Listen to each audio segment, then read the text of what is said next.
kind of round things out, I just wanted to. We're getting near holiday season. With the Game Awards, I think Jeff Keighley normally keeps that sometime around. He does it like end of December, which I've always hated because it's like there's still games coming out.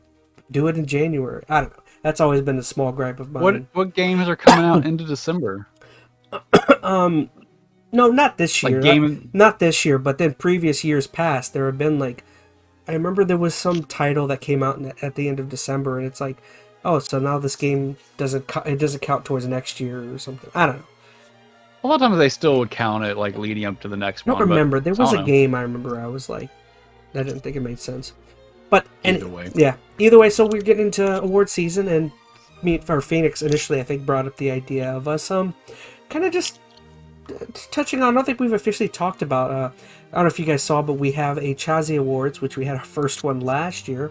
So Phoenix thought this would be a really interesting place to kind of have a chit chat or a talk about I don't know, kind of our experiences, our picks possibly for coming up this year, and just us talking about what we look for in our game of the years. Is that what you were kind of envisioning, Phoenix? Yeah, like I know when we do these Chazzy Awards, we're trying to get through a bunch of games, a bunch of awards, and I think there's the just the inherent motivation that we want to talk and kind of debate the games that win, and really that's probably not the best place to do them for the sake of time. So this gives us an opportunity before we're up in this award, ceremony where we can just think about the games. I don't know if we want to make this like a ongoing thing up until the award ceremony, but especially at the game of the year, like we're pretty much at the end. To my knowledge, there's no more big games coming out. I think most of us are going to really play or check out, maybe one or two. So start getting a feel for why we think a game should maybe be at the top of that pile, what we think about, what makes a game of the year a game of the year contender, and then based on the games we played, where do we sit right now?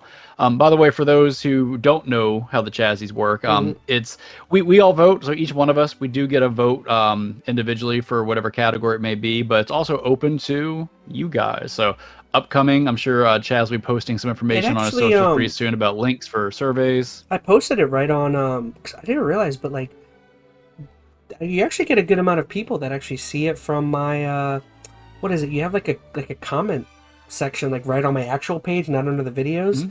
And I actually got a couple people reach out in there, and then also like other social medias. But yeah. Yeah, so we'll be putting the list together, I'm sure, within probably the next few weeks, get that posted so we can start getting some feedback. You guys can start giving us your input. And then that way it's a surprise to us, too. I mean, we don't just debate between us three. I mean, we'll certainly give you our perspective, but it's really kind of a community thing. So even if you hate our opinions, which I'm sure most of you do, you can go ahead and get your own influence in there and hopefully edge out the awards the way you're looking for. So I don't know where to start. I mean, I thought an interesting place would be for us just to kind of like throw it out there on like what exactly we look. Let me turn off the opera music. For us just to kind of talk about like what exactly we each kind of like look for, and I thought this was a really interesting, like, I don't know, I guess comparison of like just narrative versus gameplay. So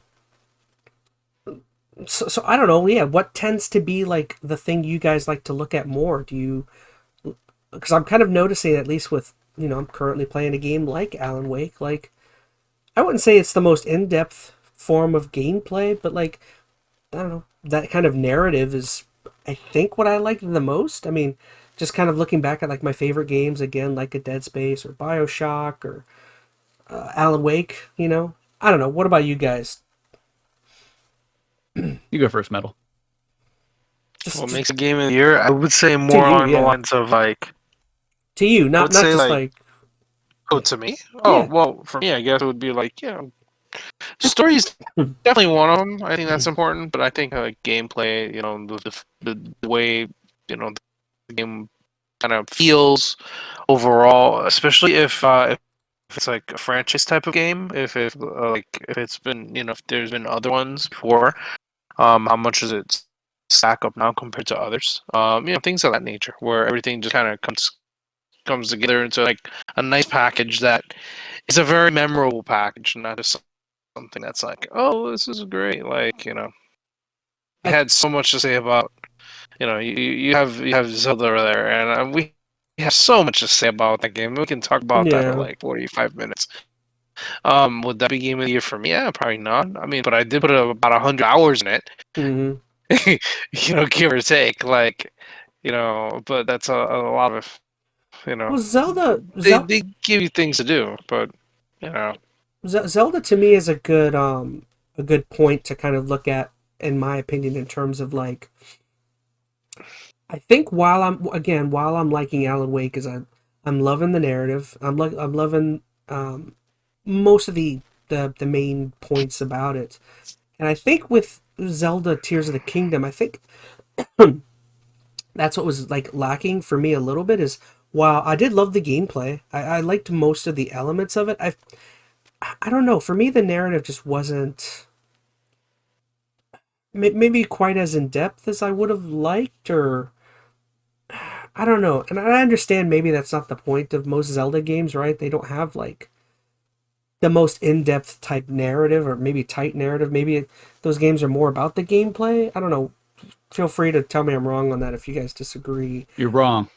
So I'm just no, that's good. Like, you get what I'm saying. Like, a Zelda game typically will have a similar through line throughout the entire story, and it's mainly about the puzzles, or it's mainly about stopping, the narrative, or just stopping Ganon once again. And it's like, I think that's what I'm liking about Alan Wake is,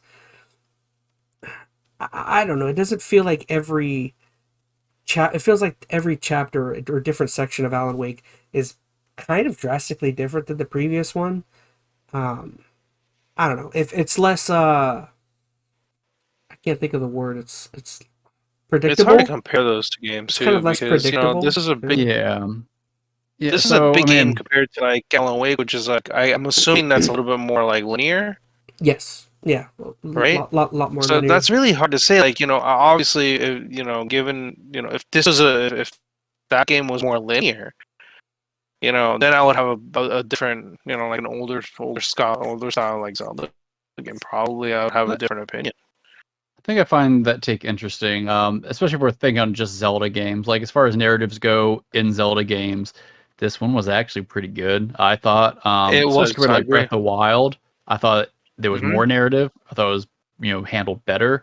I mean, it's not the best, and I think you're right. Zelda doesn't have like the most complex of narratives, but there is clearly a narrative and a story. Though I can think back to every Zelda game I played, and the narrative stands out. Like, barring maybe a couple of them, like the narrative is what drove me through Skyward Sword. Honestly, that's what I loved about that game, was that origin narrative. And this game, well, my big motivations was I wanted to see kind of the end game, what happened to Zelda through the tears and that kind of stuff. So that was the most interesting part of the narrative for the game to me, was the tears, finding out where Zelda was. That was by far the most interesting, I thought. So I think I didn't really get to give my when I think of Game of the Year, kind of my perspective on it, because I think a lot of people want to come at Game of the Year very objectively, because you have a lot of games, you look at like a Metacritic score, you try to rank them based upon how does this narrative stack up to this narrative, how does this mechanic stack up to this mechanic. I don't like doing that because it's very, very hard, especially when you come across games that are completely different genres. Like, you're trying to compare Alan Wake, which is a psychological survival horror game, to Zelda, which is an open world explorative puzzle game. Like, how do you fairly compare those objectively? It's tough. So, like, for me, when I pick a Game of the Year, honestly, I throw objectivism out of the window. It is purely subjective. Like, do you kind of go like, how good is Zelda in terms of a kind of like where does Zelda rank in terms of, I'm trying to think of how to phrase it, of open world, kind of more sandboxy type thing. But I'm saying, like, that's not how I would. Oh, okay. I'm sorry. I'm just saying, like, I don't honestly even compare the game to the game. Like, when I think back to last year, my Game of the Year. What was it? Ragnarok? Was it Ragnarok? Really? Come on, Metal. What was my Game of the Year last year? What game did it talk about more than any other game? And I would still talk about it today if we had the time. Was it Arceus? Arceus. Pokemon? Yeah. Which was like a huge surprise to me. But that game was, for one, the biggest surprise to me. And although objectively it was not the better game. There were better games objectively from a gameplay standpoint, from a narrative standpoint. It's got to come down to one fun factor. How much did I enjoy my time with the game? Now, enjoyability could be how fun were the mechanics, how what kind of lasting impression the game left to me. That could be narrative. That could be because there was just a cool couple of moments in it. It's got to be what game did I have the best experience with, and that is purely subjective. And I'll be honest, it's impacted by not just the game, but even like what's going on with my life at the time. Was I in the right mood to play that game? Like that's what I was talking about earlier when we were trying to compare like Tears of the Kingdom versus like Spider-Man. I don't think Spider-Man is necessarily an objectively better game, but I was in a better mindset playing Spider-Man because it met expectations differently for me. I didn't have like this disappointment as I was playing the game, if that makes sense. So when I think of a game of the year, which one during my time with it did I enjoy the most? I don't try to stack them up side by side based upon mechanics. I feel like that's way too hard in many cases, which a lot of people try to do. It's got to be which one just felt right while playing it this year. More so, like you've just enjoyed your time with it for whatever reason. That's an interesting way to characterize how you'd look at it, because if you're saying that that how you like to rate your favorite experiences is like you're saying having a consistent good time all the way through, right? You're saying there weren't many down times or low moments for you throughout the experience. That's interesting because part of the reason I'm not saying no low points. Let me clarify. You mean the ones that have lesser low points? It's all about like I want a consistent experience throughout overall. Either left like a lasting impression or just my enjoyment with it for whatever reason was the highest. Well, that's why I'm just saying like that view, if that's an interesting way to approach it, because remember all year my game of the year has been 16, Final Fantasy 16, and Gamer can attest to this. While I loved 16, and I told you guys that game has some incredible highs, I wouldn't necessarily say it's the cleanest experience through and through. I feel like there's a lot of lows, and there's some dull moments or dull stretches in that game, and it's like, but the reason why it was so high for me is because the highs are really good. And it's you like look past the lows. Like with me with Arceus, and I keep going back to it because I'm now given the chance to kind of talk about it. Arceus had a lot of lows, but I didn't care. The highs, as you're saying, were so high. The experience overall was so enjoyable for me that I overlooked that. So that's why I say it's very subjective, and I think it's very hard for me to try to stack one game against the other, except for how did I feel while playing it. Well, so that's why I ultimately. Sorry, go ahead. No, go ahead. No, that's why ultimately in my head I've kind of pushed 16 out of the way of Spider-Man and Alan Wake, is because I feel like so far with those two titles, I had a consistently fun time so far with Alan Wake through and through so far, and then Spider-Man 2 through and through so far. Where like I was having fun pretty much moment to moment anytime I'm doing something. Whereas with Final Fantasy 16, there are moments of dullness, there are moments of, you could say, boredom at times. But again, like those highs are so fun and so cinematic and great that like, I don't know, I guess I kind of push it out of the way a little bit because of the consistency of the experience of those two other titles so far. So I don't know. I agree with you on a, that's all I want to say. And I'm not saying this is the right way to do a game of the year, like, especially if you're thinking about like in a larger institution like the Game Awards, like you almost have to be somewhat, I don't know if I'll say objective, but there's a whole different kind of weighting system there, right? And they are looking at narrative versus this, but arguing that stuff can be, I think, kind of pointless sometimes too. Like a game is such a complex medium. It's such a combination of so many different things. And ultimately a game at its core should be about you enjoying playing it. And once again, subjective, but I don't know. A lot of people look at these, and that game can't be a higher form of art, but I think when you elevate it to that level, you lose, I think, the gamified aspect of it, if that makes sense. Maybe that's a bad way to define it, but I like a game that's still a game. I mean, it can have a little more to it. It can certainly have a great narrative, and it can certainly be a bigger, like, more comprehensive thing. But it's got to be a fun game where the experience kind of is overarching is high throughout the whole thing. So I don't know. I'm probably not explaining that super well. I said it's very much something that comes from the heart and up the brain when it comes to picking a game of the year, at least for me. Mm-hmm. So do we want to kind of run through some of the, I guess, potential candidates? And we've been talking about some back and forth, but we got a list here of what I think, at least for the games that we played, this is by no means an exhaustive list of all potential Game of the Year candidates, but we've got 6, 7, 8 games here that we've played that we know are going to be on a lot of Game of the Year lists. Just want to give a quick rundown and see kind of where they sit for us. Mm-hmm. Sure. Good. So we already kind of talked Tears of the Kingdom. Does anybody right now feel like this is going to be top of their list? Is it even top 3 for any of us? I think that's kind of interesting. I'd give it a top 3. Top 3 for you. For me, I don't think it's in my top 3. Just outside. It's probably like just on the outside of that for me. What about you, Gamer? As much crap as I gave it, it is probably going to be one of my top 3 because I put way too much time in that game, and I was on it consistently. Like it was a lot. Yeah, like it took me a while on that. Oh, I'm sorry. No, I was gonna say when I'm picking up the Switch at like midnight, I'm gonna play it until like 2 in the morning. Like there's something wrong. Like the game's got to be freaking good for me to do that. Mm-hmm. So it has to sit between like one of the 3. The moment-to-moment gameplay I thought was fun in Zelda, although I do think it got a little tedious. I think it started to show its cracks down the line. It wasn't like Starfield, which we'll talk about, where the more you played, the worse it got. Like this game, yeah, it got kind of tedious, but it was still fun. There's things I wish would have been different about it, but we've talked this game to death. So it didn't. I think my only reason it drops down was it didn't reach my expectation level, and I try not to be like super high up here for my expectations. What I wanted was real Zelda dungeons, not even a whole bunch of them, just a few. And this game didn't give me really any, so that's just gonna always bring it down a little bit for me. I do think that I do think the game ended up being fun, but I agree with you. That was the big pull down for me. Was I thought it was a little tedious. There were a lot of like, I don't want to say recycled, but there were some repetitive aspects of it, like a lot of the collectathon type things. What did you have is it the Deku nuts, Deku seeds, whatever those seeds?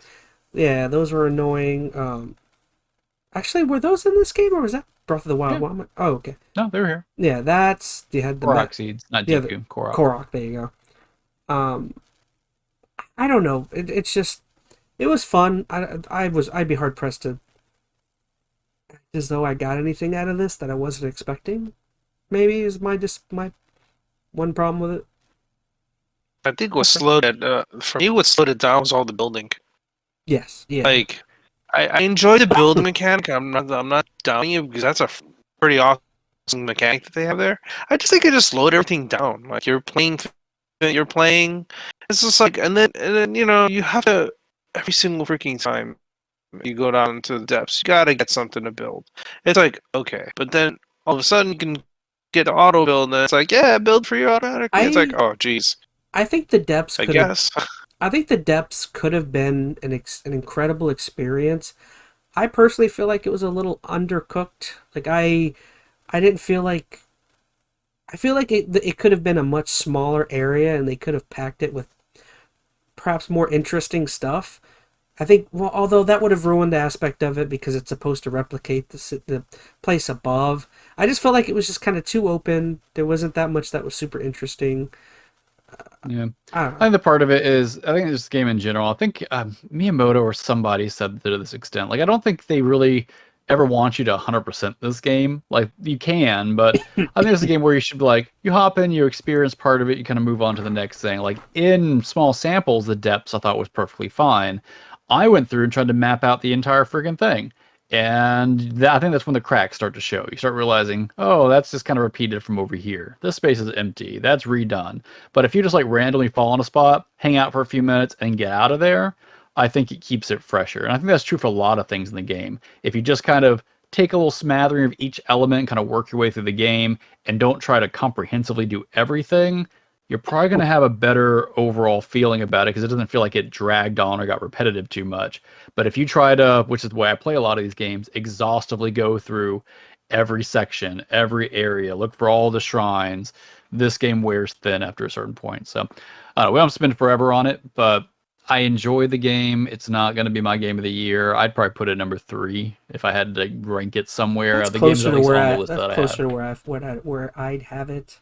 Goodness, can't talk. What next? All right, so we got Final Fantasy 16, which I did not play, but you kind of given some of your base opinions on it. Do you want to elaborate as far as where it sits for you guys? Go ahead, gamer. I've talked so much about Final Fantasy 16 at this point. I need to finish it, but I really do because I'm really enjoying that game. Like I sit down and I just want to play it. Do you at least It's agree so with good. me, gamer, that like the game can be very slow at points? Like there's a lot of talking, there's a lot of dialogue, and I don't know. But you know what? It says, but you know, like when it slows down like that, it's because they're focusing more on the stuff that's happening in the area that you're in. You know, like Mm-hmm. you have some areas that are just like, what is going on here? And then you go there, you do whatever, and it's like it's slow. You find out what's going on, and then all of a sudden it starts speeding up.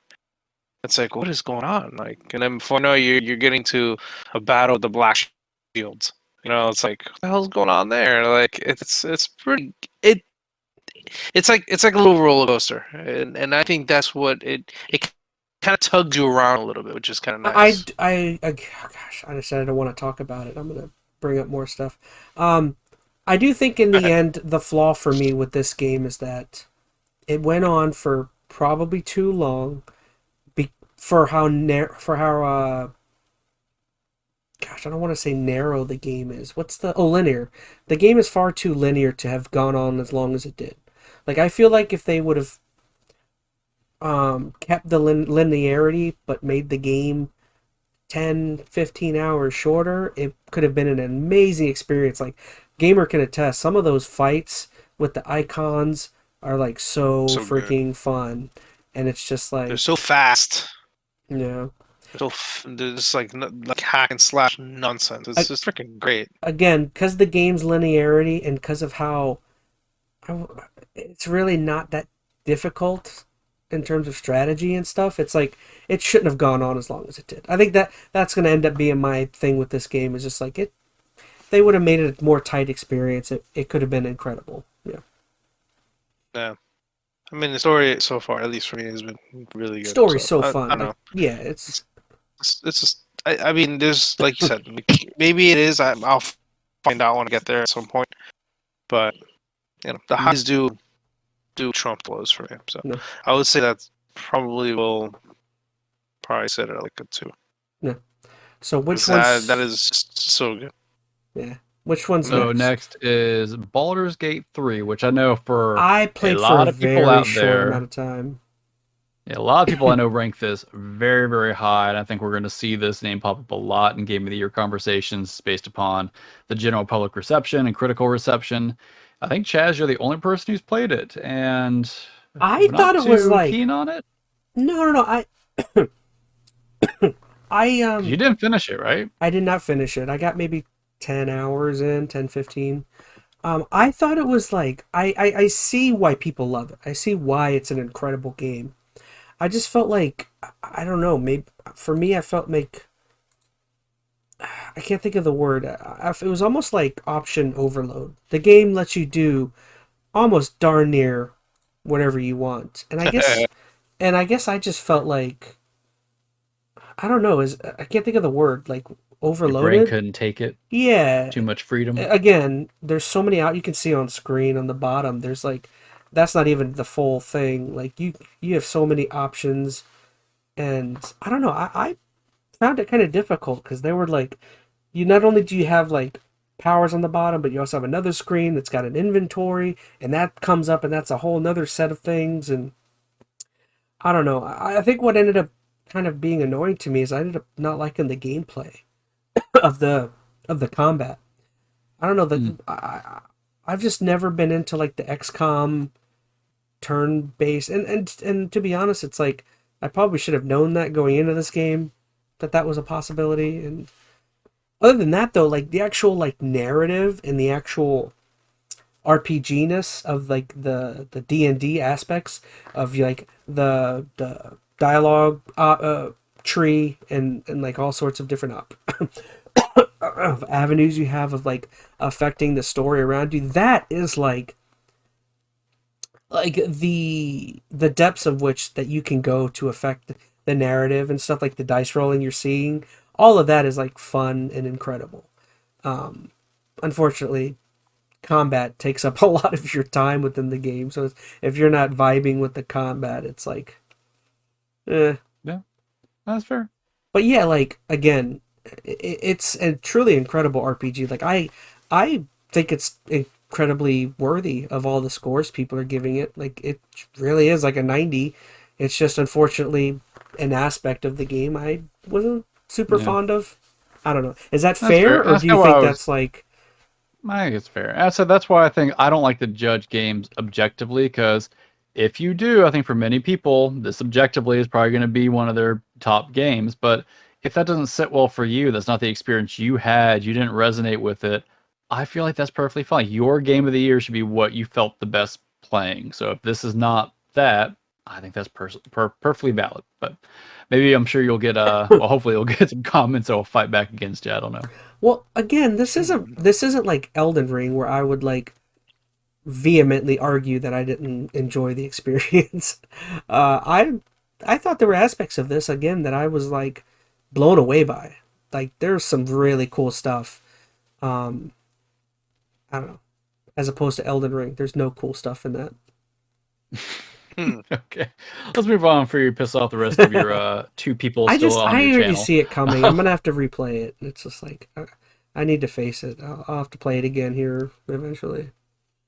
All right, so here's an interesting one, Diablo 4, because that was a big game that came out. People have been hyping it forever, and we didn't really talk about it a whole lot. Like it kind of came and went. I fell off after like 10 hours, I think.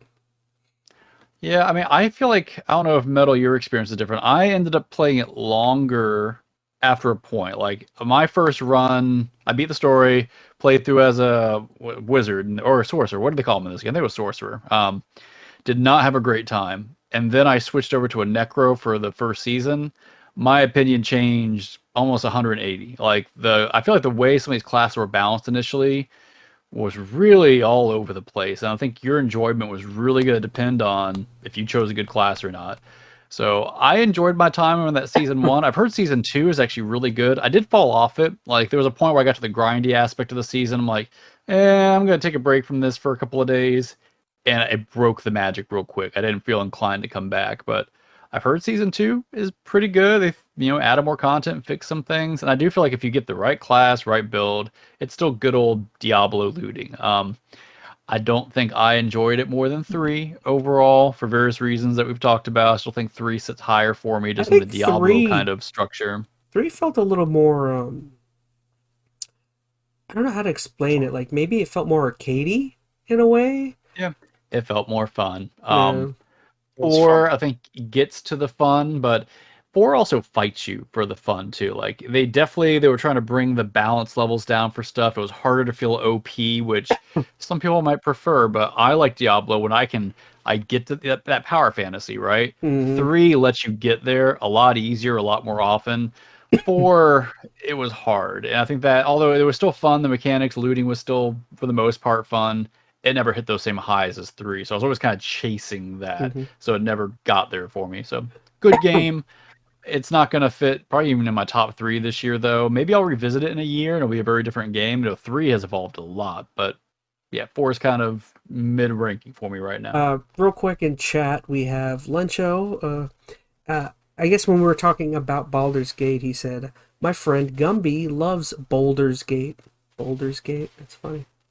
I don't think he meant to say it. But he said he just thought it was weird from what his friend just thought the game was weird and enjoyed he said it had many questionable explicit sex scenes.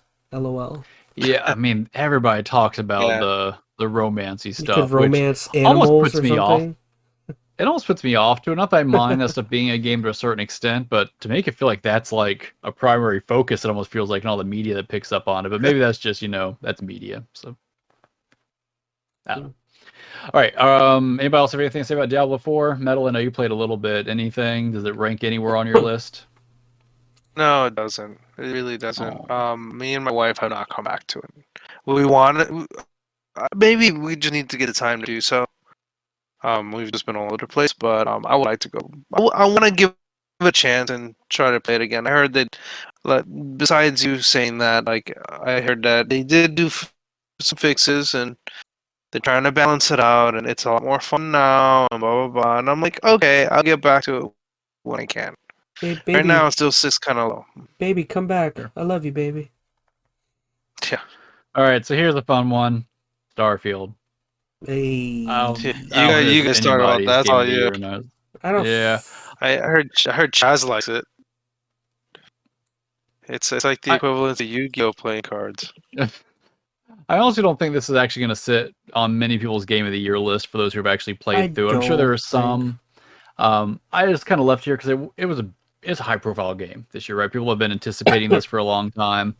I've said my piece about it. This is probably my least enjoyable Bethesda RPG, and in some ways, it has retroactively made me go back and rethink my passion for other ones. Not that I don't think I would still go back and enjoy playing Fallout 3 and stuff like that, but it made me realize what I loved about the Bethesda games and how much I don't like them when that thing is not there, which is the open exploration. This game does not have that.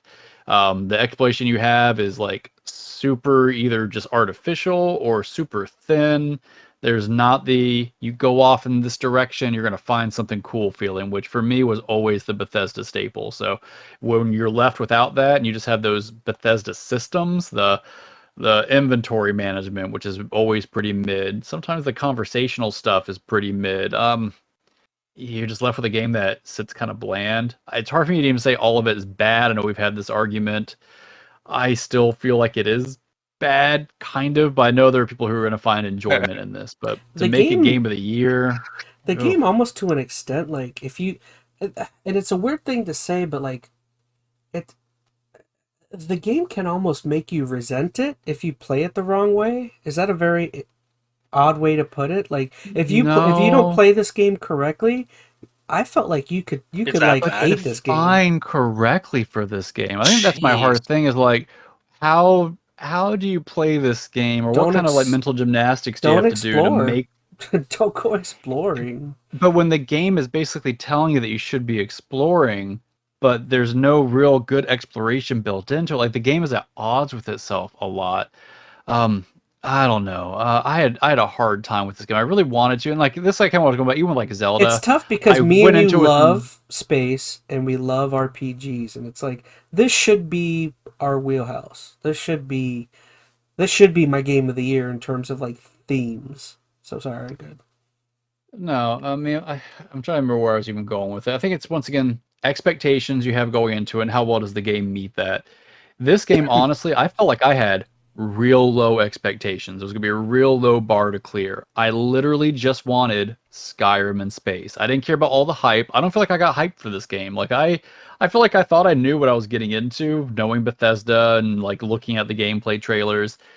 But I didn't even get that. Like, I know people are saying, yeah, this is just Skyrim or Fallout in space, but it's missing what made Skyrim and Fallout period fun or interesting. Part of it is the story. Part of it is the exploration. Part of it is the kind of weirdness. Like, all those core elements that make those other games enjoyable, I feel like are just missing. And as I said, you're left with systems, Bethesda systems, which on their own are not they feel very archaic now. They feel old, and you notice it a lot more, and you're a lot less forgiving of it without that quote unquote Bethesda magic. You take out that Bethesda magic, which was just exploration, and you're not left with a lot of enjoyment. Something I thought about, but like, Sorry. would you even say the entirety of this game's experience was as fun as like the one Omega section in like Mass Effect 2 or anything? No. Like Mass Effect, None of the characters were. I know think, overly comparing it to Mass engaging. Effect like an all-time great, that's probably not fair, but I mean, I think why not? I mean, why they're both not? Yeah. RPGs, they're both in space. I mean, they're Yeah. the exploration aspect's different, but if this game doesn't have exploration, so honestly, I think it's more on par with that kind of game because now you're just comparing. Okay, you have combat sections, you have RPG sections, you have narrative and companion stuff. If I look at each one of those side by side with anything in Mass Effect, this is like way, way, way under par with any of Child's that. Play compared to, yeah. It's not just Child's Play. It is just, it feels old. It feels bland. It feels simple. Like, maybe that was the direction they were going, because I know it feels grounded.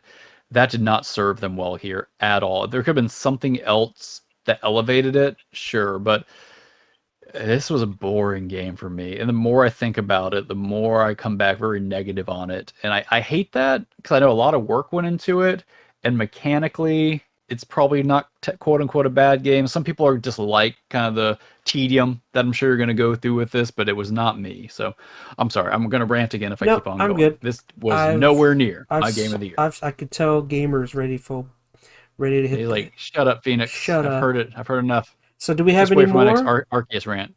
Do we have any more games? That's game of the year. Yes, but the next three I think will go pretty quick. So we kind of already talked about them. Mario Wonder, Spider-Man right? 2. Or Spider-Man. Well, good. Either way, Spider-Man 2 is the next one on we've my talked list about here. it already. Yeah. For me, right now, out of all the games I have played this year, I'm trying to go back on my list because I've been trying to keep track. Of course, Chaz deleted all of our old podcast records, so it's hard for me to keep up. Sorry. This is probably my game of the year. And to be fair, it's not because I think it's the best game ever. For me, it just met my expectations. I had the most fun. It's kind of like subjectively. Not to compare it to another Sony game, but like kind of similar to Ragnarok, where it's like it does what you want to do. It gives you the experience you were expecting, and I actually think maybe this probably better than Ragnarok. I think, but once again, subjective, very different games. I had more fun playing this one, but I really jive with Spider-Man stuff, so I think that helped. As I said, it met me right where I was at that moment. I wasn't disappointed, and that helps a lot when you're not disappointed going into a game. And everything about it, I thought at its core was fun. So I'm overlooking a lot. I'm a little biased. I think if Alan Wake 2 seriously falters or skips a beat, I think Spider-Man 2 could squeeze in for me for Game of the Year. For me, I just got to wait and see what happens with Alan Wake 2. Sure. But yeah, what about you, gamer? Zelda, I think Zelda's high for him. 16. He still needs to finish 16. Yeah. Well, there's some RPGs that I started that I really liked, that I was really enjoying. Oh, did you ever get to start Sea of Stars? That would be an interesting one. I wanted to start Sea of Stars and haven't started it, and I saw some fantastic things in it. That looked like that could be a contender if you like those type of games. Yeah, like that one and Chain of Echoes was really, really fun. Like those two games were really good on my list. Maybe I'll try and play Sea of Stars for the holidays, maybe like Christmas time. That sounds like a great idea. I think that's part of my issue with the games this year. I feel like the games I played are not necessarily the games I think are probably the best games that are out there. Like Spider-Man 2 is great. I really enjoyed it, but yeah, I was really intrigued by Sea of Stars and never got around to it. I didn't even play. I want to play Cocoon, that indie game by the guys who did Limbo and Inside. And there's a few others like that that just kind of slipped by. And honestly, if I ever get a chance to play them this year, they might easily outdo some of the games that are on this current list. But I don't know. I feel like I played less games this year. It was hard for me to keep up with it. Would Super Mario RPG won't count, right? That won't count towards. Well, I mean, it can. Why not? It's a remake. Comes out like next week, doesn't it? Oh no, I think it should count. Like it depends on, and we've had this conversation. Like, because what do we have? No remasters. Resident Evil 4 came out this year. That's a full remake. And Resident Evil 4 was a full. That wasn't just a remaster; it was a remake. Now I'm curious if I think it will depend on when Super Mario RPG comes out. Do they change enough about it to make it feel like a new game? I think that's where the argument would be. But one of us would have to play it. I kept running into like little articles about it, and I try not to look at them because I really want to go in there with fresh eyes because I played the original, and they kept quite a few of the nuances of the original, which is kind of nice. I don't think they're going to change much. The stuff I've seen, at least but at the high level, seems like it's the same. Well, they added a couple of things supposedly, and they did keep certain things. Like supposedly, they did keep, the hidden door in Monstro Town, which I thought was really awesome. That's a Square Enix thing, which is pretty interesting. So stuff like that, which I'm hoping.